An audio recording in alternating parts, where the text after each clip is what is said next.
अस्सलाम वालेकुम, मैं हूं शाहजेब खानजादा। इमरान खान की सियासत, उनके बयानी और इस्टेब्लिशमेंट पर इल्जामात के हवाले से आज अहम तरीन पेशरफ सामने आई है। मुल्क की तारीख में पहली मरतबा DGISI खुद मीडिया पर आए हैं। DGISPR के साथ बैठकर इमरान खान के इल्जामात का जवाब दिया है और अपने इदारे के हवाले से खुद वजाहत भी पेश की है।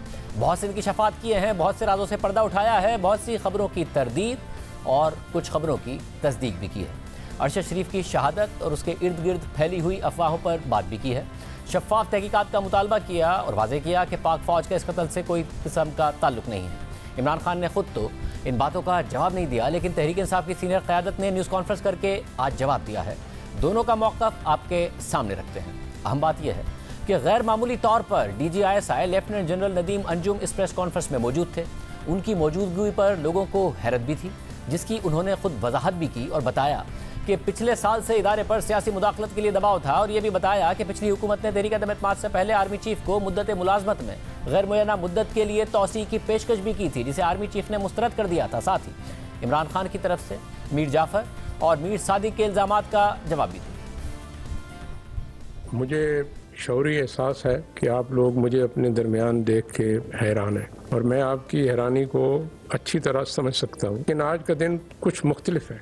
आज मैं अपनी ज़ात के लिए नहीं आया आपके पास, बल्कि अपने अदारे के लिए आया हूँ, जिसके ऑफिसर्स और एजेंट्स पूरी दुनिया में, पाकिस्तान के अंदर इस मुल्क की पहली दिफाई लाइन बन के 24 घंटे जाकर काम करते हैं। जब उनको छूट की बुनियाद पर बिला जवाब तनकीद का, तहज़ीब का निशाना बनाया जाए तो बहसीत इस एजेंसी के, इस अदारे के सरबराह के मैं खामोश नहीं रह सकता। जब झूठ इतनी आसानी, रवानी और फरवानी से बोला जाए एक साइड से कि मुल्क में फितना और फसाद का खतरा हो, तो सच की लंबी खामोशी भी ठीक नहीं है इस मुल्क की। आपको मालूम है पिछले साल से और बिलखुसूस इस साल मार्च में हम पे बहुत प्रेशर है और मुख्तलिफ तरीके से प्रेशर डाला गया, लेकिन अदारे ने, आर्मी चीफ ने यह फैसला किया कि हमने जो बुनियादी फैसला किया हुआ है अपने आप को आईनी किरदार पे महदूद रखना है, हम उससे नहीं हटेंगे। मैं ये भी आपको बता दूं, मार्च के महीने में आर्मी चीफ को उनकी मुद्दत मुलाजमत में गैर मुहिना मुद्दत की तोसी की पेशकश भी की गई, मेरे सामने की गई। ये बहुत पुरकशिश पेशकश थी, लेकिन उन्होंने इसको भी ठुकरा दिया, इसलिए कि उन्होंने जो बुनियादी फैसला किया था कि इदारे को मुतनाज़ा रोल से हटा के आईनी रोल पे लाना है। मैं ये ज़रूर पूछना चाहता हूँ कि अगर आपका दिल मुतमईन है कि आपका सुपा सलार गद्दार है, मीर जाफर है, तो माजी करीब में इतनी तारीफों के पुल क्यों बांधते थे आप? अगर आप समझते हैं कि आपका सुपा सलार गद्दार है, मीर जाफर है, तो उसकी मुद्दत मुलाजमत में इतनी तोसी क्यों दे रहे हैं? अजीब बात है, आप समझते हैं सुपा सलार गद्दार है, लेकिन आप उन्हें कह रहे हैं कि पूरी जिंदगी के लिए अगर आपने इस मुलाजमत में रहना तो रहें। और अगर वो वाकई आपकी नज़र में गद्दार है, आपकी सोच में गद्दार है, तो फिर आज भी उनसे पसे पर्दा क्यों मिलते हैं? मुझे आपके मिलने पे एतराज नहीं है, आप मिलिए, ये हमारा फर्ज है इस मुल्क के हर शहरी की आवाज पे लब्बैक कहना। लेकिन ये ना करें कि आप रात की खामोशी में बंद दरवाजों के पीछे हमें मिलें, अपनी आईनी गैर आईनी ख्वाहिशात का इजहार करें, वो भी आपका हक है। लेकिन ये नहीं हो सकता कि दिन की रोशनी में उसी बंदे को आप गद्दार कहें। आपकी कौलो फेल में, फिक्र तदब्बर में इतना खुला, इतना बड़ा तजाद ठीक नहीं। आपने सवाल पूछा कि आर्मी चीफ को उनकी मुद्दत मुलाजमत में गैर मुइना अरसे के लिए तोसी की किसने कहा? तो ज़ाहिर बात है जो हुकूमत वक्त थी, जो उसको कानूनी तौर पर देने के मिजाज थे, उन्होंने ऑफर की थी और वो इसलिए उस वक्त ये पेशकश की गई कि जो तरीके अदम एतमाद है वो अपने अबूर पे आ चुके थे। इस हवाले से तहरीक इंसाफ के रहनुमा असद उमर ने कहा कि फौजी क़यादत से मुलाकातों में जो मुतालबात हुए उनमें क्या गैर आईनी मुतालबात थे। साथ ही उन्होंने इमरान खान की तरफ से आर्मी चीफ को मुद्दत मुलाजमत में तौसी की पेशकश की तस्दीक भी की।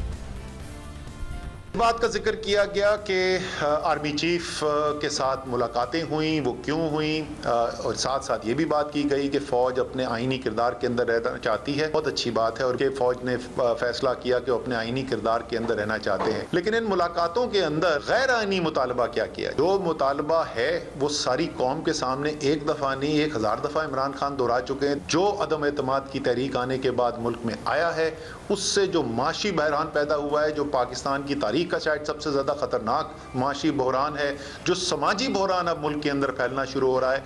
इसका हल सवाए नए इलेक्शन के कुछ नहीं। अब आप सियासत के अंदर मुदाखलत नहीं करना चाहते, लेकिन इसमें तो कोई दो राय ही नहीं ना कि आप एक बहुत ज़्यादा असर रखते हैं, सियासी निज़ाम के ऊपर असर रखते हैं।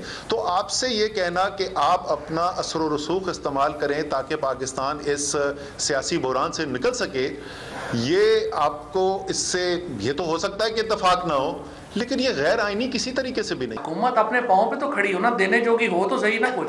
तो इसलिए जिन्होंने कुछ देना है जाहिर है उनसे बात करनी पड़ती है। पहली बात तो गैर मुअय्यना तो आइन के अंदर कोई ऐसी गुंजाइश नहीं कानून के अंदर मौजूद, लेकिन इमरान खान साहब ने कहा कि ये बातचीत जरूर हुई थी। और किस तनाजुर के अंदर ये बातचीत हुई? नजर आ रहा था कि मुल्क इंतशार की तरफ जाने वाला है और पब्लिक स्टेटमेंट्स आई हुई थी पीडीएम से कि जी हम जो है वो एक्सटेंशन दे देंगे।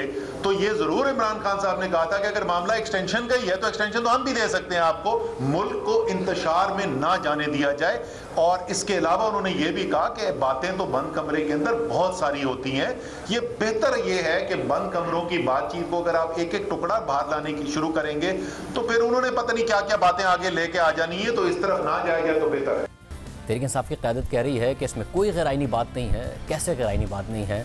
कहाँ आइन में लिखा है कि फ़ौज को इलेक्शन कराने में किरदार अदा करना चाहिए, एक हुकूमत को गिराने में किरदार अदा करना चाहिए? इसके अलावा DGISI ने कहा कि जब मैं DGISI बना तो मुझसे पूछा गया कि पाकिस्तान का सबसे बड़ा मसला क्या है, तो मैंने कहा कि मुआशी मसाइल हैं, मगर जिन्होंने सवाल पूछा उनकी नज़र में सबसे बड़ा मसला अपोजिशन जमातें थी। वो साबिक़ वज़ीर-ए-आज़म इमरान खान की बात कर रहे थे। मैंने जब खुद DGISI बना तो मेरे से पूछा गया कि पाकिस्तान का नंबर 1 मसला क्या है, तो मैंने कहा सर मेरी नज़र में ये हमारे मुआशी मसाइल हैं।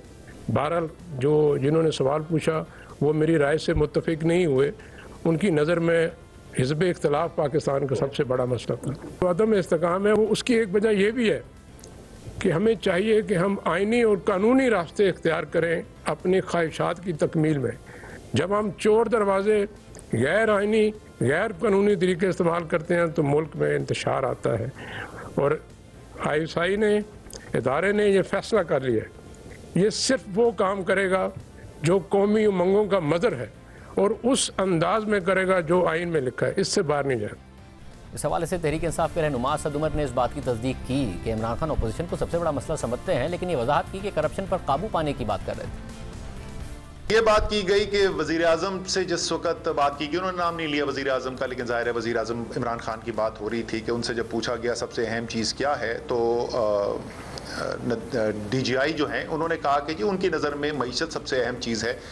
लेकिन इमरान खान साहब ने, वज़ीर आज़म उस वक्त के जो था, उन्होंने कहा कि अपोजिशन जो है वो क्या कह रहे थे, वो अपोजिशन बराए अपोजिशन को नहीं कह रहे, वो 26 साल उन्होंने सियासत की है और उनका यकीन है और दुनिया का इंटरनेशनल लिटरेचर इस बात को सपोर्ट करता है कि जब तक कानून की हुक्मरानी ना हो, रूल ऑफ लॉ ना हो, करप्शन के ऊपर काबू पाने की कोशिशें ना हो, तो मुल्क तरक्की नहीं करते।